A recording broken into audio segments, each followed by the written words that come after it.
S'identifier dans sa mort et sa résurrection, c'est là ce que doit être notre expérience de chaque jour.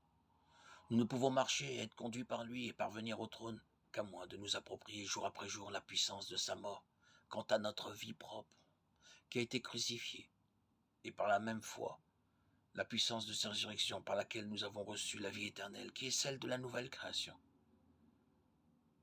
Ce n'est que par le don joyeux au Seigneur de tout notre être, et animé de cet ardent désir de vivre pour lui et par lui, que nous renions notre nature déchue, et qu'en retour, la vie du cep circule librement dans le sarment.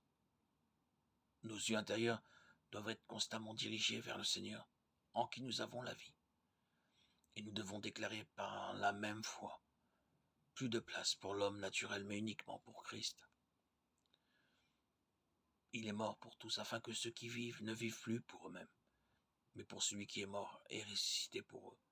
2 Corinthiens 5,15. Sachant que notre vieil homme a été crucifié avec lui. Romains 6,6.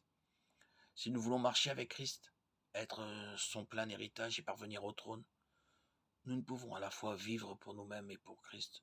Non. Nous avons à faire le choix. Être décidé de mourir à notre égoïsme, notre vanité, à tout ce que nous sommes. Israël échoua et ne parvint pas dans l'héritage, parce qu'il refusera à Dieu le droit d'être leur tout. Beaucoup de croyants aujourd'hui sont dans l'illusion quant aux promesses de Dieu. Je crains que lorsqu'ils le réaliseront, il sera trop tard. Christ aura enlevé ceux qui auront été fidèles. Le secret pour vaincre passe par le don joyeux et total de nous-mêmes au Seigneur. Ce n'est qu'alors que nous sommes en mesure de mourir à nos ambitions, à nos propres intentions, aux flatteries et aux critiques de ce monde. Ce n'est qu'ainsi que notre moi connaît la mort et que nous expérimentons progressivement la plénitude que nous avons en Christ, notre vie. Que le Seigneur soit notre tout et nous vaincrons. La nouvelle naissance introduit la vie de Dieu en nous, mais notre ressemblance à Christ, qui est son dessein, ne se réalise que si nous le voulons et le désirons ardemment. Car le Saint-Esprit ne travaillera pas en nous, en dépit de nous.